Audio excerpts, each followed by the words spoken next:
সাধারণত আয়াতের অনুবাদে বলা হয়ে থাকে, পরম করুণাময় দয়ালু আল্লাহর নামে শুরু করছি। এ অনুবাদ বিশুদ্ধ হলেও এর মাধ্যমে এ আয়াতখানির পূর্ণ ভাব প্রকাশিত হয় না, কারণ আয়াতটি আরও বিস্তারিত বর্ণনার দাবি রাখে। প্রথমে লক্ষণীয় যে আয়াতে আল্লাহর নিজস্ব গুণবাচক নামসমূহের মধ্য হতে আর রাহমান ও আর রাহিম এ দুটি নামই এক স্থানে উল্লিখিত হয়েছে। রহম শব্দের অর্থ হচ্ছে দয়া, অনুগ্রহ। এই রহম ধাতু হতেই রহমান ও রহিম শব্দদ্বয় নির্গত ও গঠিত হয়েছে। রহমান শব্দটি মহান আল্লাহর এমন একটি গুণবাচক নাম যা অন্য কারো জন্য ব্যবহার করা যায়ও নেই। তাবারি, কুরআন ও হাদিসে এমনকি আরবদের সাহিত্যেও এটি আল্লাহ ছাড়া আর কারো গুণ হিসেবে ব্যবহৃত হয়নি। পক্ষান্তরে রহিম শব্দটি আল্লাহর গুণ হলেও এটি অন্যান্য সৃষ্ট জগতের কারো কারো গুণ হতে পারে।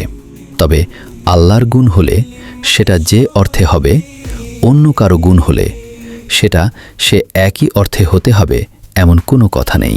প্রত্যেক সত্তা অনুসারে তার গুণাগুণ নির্দিষ্ট হয়ে থাকে।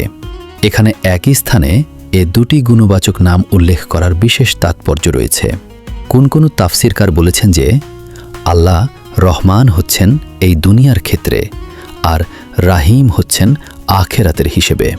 নবী করিম সাল্লাল্লাহু আলাইহি ওয়াসাল্লামের প্রতি সর্বপ্রথম ইকরা বিসমে বা সূরা আল আলাকের প্রাথমিক কয়েকটি আয়াত নাজিল হয়েছিল।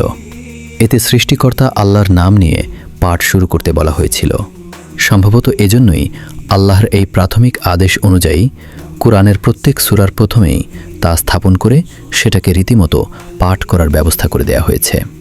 বস্তুত বিসমিল্লাহ প্রত্যেকটি সূরার উপরিভাগে অর্থ ও বাহ্যিক আঙ্গিকতার দিক দিয়ে একটি স্বর্ণ মুকুটের ন্যায় স্থাপিত রয়েছে।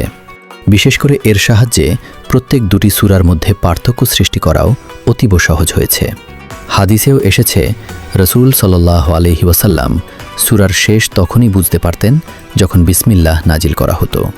তবে প্রত্যেক সূরার প্রথমে ও কুরআন পাঠের পূর্বে এ বাক্য পাঠ করার অর্থ শুধু এ নয় যে এর দ্বারা আল্লাহর নাম নিয়ে কুরআন তিলাওয়াতে শুরু করার সংবাদ দেয়া হচ্ছে, বরং এর দ্বারা স্পষ্ট কণ্ঠে স্বীকার করা হয় যে দুনিয়া জাহানের সমস্ত নিয়ামত আল্লাহ তরফ হতে প্রাপ্ত হয়েছে।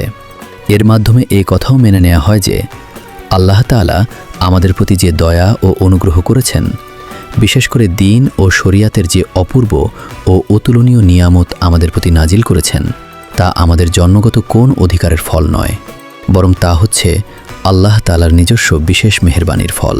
তাছাড়া এই বাক্য দ্বারা আল্লাহর নিকট এই প্রার্থনাও করা হয় যে তিনি যেন অনুগ্রহপূর্বক তার কালামে পাক বুঝবার ও তদনুযায়ী জীবনযাপন করার তৌফিক দান করেন। এ ছোট্ট বাক্যটির অন্তর্নিহিত ভাবধারা এটাই। তাই শুধু কুরআন তিলাওয়াত শুরু করার পূর্বেই নয়, প্রত্যেক কাজ আরম্ভ করার সময়ই এটি পাঠ করার জন্য ইসলামী শরিয়াতে নির্দেশ করা হয়েছে। কারণ প্রত্যেক কাজের পূর্বে এটি উচ্চারণ না করলে উহার মঙ্গলময় পরিণাম লাভে সামর্থ্য হওয়ার কোনো সম্ভাবনাই থাকে না। নবী করিম সাল্লাল্লাহু আলাইহি ওয়াসাল্লাম তার বিভিন্ন কথা ও কাজে এই কথাই ঘোষণা করেছেন। যেমন তিনি প্রতিদিন সকাল বিকাল বলতেন,